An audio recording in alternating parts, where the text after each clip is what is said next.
अस्सलाम वालेकुम। मुरबाज़ किचन आई आपके लिए मज़ेदार सी अरवी चिकन जो बनने के बाद बहुत मज़े की बनती है। अक्सर लोग ये नहीं खाते अरवी चिकन, लेकिन अब मेरी रेसिपी देखकर इसको ज़रूर बनाइएगा। बहुत मज़ेदार ये अरवी चिकन तैयार होगी। अच्छा, अरवी को काटते हुए इसके अंदर से बहुत ज़्यादा लेस नुमा पानी निकलता है। काफ़ी लोग कहते हैं कि ये अच्छा नहीं बनता, लेस नुमा होता है। तो उस चीज़ को ख़त्म करने का भी तरीका इसमें मैं आपको बताऊँगी। चलते हैं अब रेसिपी की तरफ। यहाँ मैंने लिए अरवी, 1 पाव अरवी है और उसको देखें यहाँ पर मैं इसके छिलके उतारी। इसके बहुत ही नरम और बहुत ही पतले से छिलके होते हैं। इसको हमने आराम से छुरी की मदद से ऐसे उतार लेना है, बहुत आसानी से उतरेंगे। अरवी को मैंने धोया नहीं है क्योंकि धोने से ये लेसनुमा पानी ज़्यादा हमें डिस्टर्ब करेगा, तो हमने बिना धोए इसको पहले अच्छे से इसके सारे छिलके उतार लेने। अरवी ख़रीदते वक्त इस बात का ख्याल रखें कि अरवी आपकी जड़ों वाली नहीं होनी चाहिए।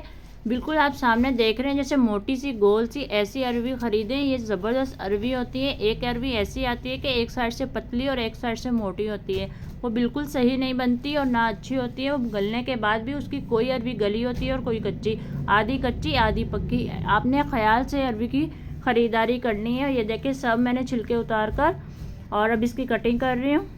इसकी कटिंग की है मैंने 2 पीस में। अगर आप और छोटी करना चाहें तो आप इसके 4 पीस कर सकते हैं। और फिर उसके बाद इसको मैंने नमक लगा दिया। नमक लगाना है, आपने ख्याल रखना है कि इस पे हर अरवी पे नमक अच्छे से लग जाए। और इसको हम 20 मिनट के लिए छोड़ देंगे ताकि ये जो अरवी का पानी है, जो जेल नुमा सी इसमें से निकलती है, वो सारे निकल जाए। ये देखें, अब यहाँ पर देखें कितना पानी इसने छोड़ दिया अरवी ने। तो ये सारा पानी जो इसकी लेस नुमा था वो सारा निकल गया। ये देखें। अब इसको हम अच्छे से धोएंगे। धोना इसको ऐसे कि हर अरवी पे जो नमक लगा हुआ था उसको हमने अच्छे से ऐसे हाथ की मदद से उतारना है नमक को। किसी अरवी पे नमक नहीं रहना चाहिए। और वैसे भी हम सालन बनाते हुए इसमें नमक ज़रा कम ऐड करेंगे क्योंकि अरवी पर हमने लगाया हुआ था नमक, तो उससे फ़र्क पड़ता है। अरवी बनाने के लिए सबसे पहले यहाँ पर मैंने इसमें प्याज ऐड किया है। प्याज यहाँ पर मैंने अच्छे से चॉप किया था। 2 मीडियम साइज़ के प्याज थे और उसके अंदर ऑयल ऐड कर दिया। आधा कप ऑयल मैंने ऐड किया। इसमें अच्छे से हम प्याज को फ्राई करेंगे। अगर आपने चॉप नहीं करना, चॉपर नहीं है आपके पास, तो आप यहाँ पर पानी ऐड करके भी थोड़ा सा इसको गला सकते हैं। ज़बरदस्त से प्याज यहाँ पर गल जाएंगे, वरना आप प्रेशर कुकर भी यूज़ कर सकते हैं अगर आप करते हो तो। और फिर जब ये थोड़ा सा फ्राई हो जाए तो फिर इसके अंदर हम ऐड कर देंगे अदरक लहसुन का पेस्ट, जो कि आधा चम्मच यहाँ पर मैं ऐड करूँगी। इसे हमने अब इसमें फ्राई करना है। जब तक ये फ्राई होगा लहसुन अदरक का पेस्ट, तो प्याज भी हमारा इसके अंदर और अच्छे से फ्राई हो जाएगा। और फिर इसके अंदर हम गरम मसाला ऐड करेंगे जिसकी खुशबू यहाँ पर बहुत मज़े की आती है। 1 बड़ी इलायची, 1 दालचीनी का देखिए छोटा सा टुकड़ा, 2 लौंग, 4 काली मिर्च ऐड किए मैंने। ऑयल के अंदर ज़बरदस्त टेस्ट आता है।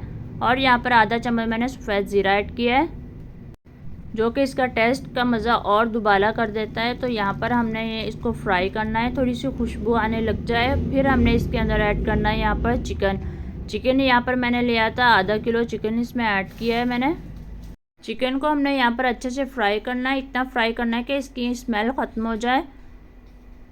और यहाँ पर देखिए ये ज़बरदस्त सब फ्राई हो गया। जब ये ज़बरदस्त फ्राई हो जाए, इसकी स्मेल ख़त्म हो जाए, आपको लगे ये हो गया फ्राई, गोल्डन हो गया, तो आपने फिर इसके अंदर टमाटर का पेस्ट ऐड करना है। 2 टमाटर जो कि अच्छे से मैंने पेस्ट बनाया हुआ था जिनका, वो इसमें मैंने ऐड कर दिया। जब हम टमाटर का पेस्ट ऐड करेंगे तो हम इसके अंदर नमक मिर्च वगैरह ऐड करेंगे। 1 चम्मच लाल मिर्च पाउडर, आधा चम्मच इसमें नमक, और यहाँ पर हल्दी ऐड की है 1/4 चम्मच ज़रा भर के।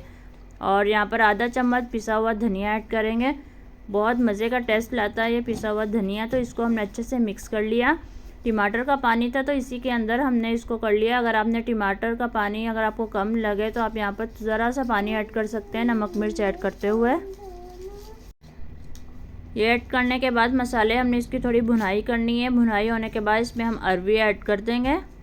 अरवी को अच्छे से धोने के बाद मैंने इसमें ऐड किया है। और इसमें नमक की क्वांटिटी ज़रा मैंने पहले से कम रखी है क्योंकि अरवी पे मैंने लगाया हुआ था नमक, तो इससे तो ज़रा नमक तेज़ हो सकता है हमारा।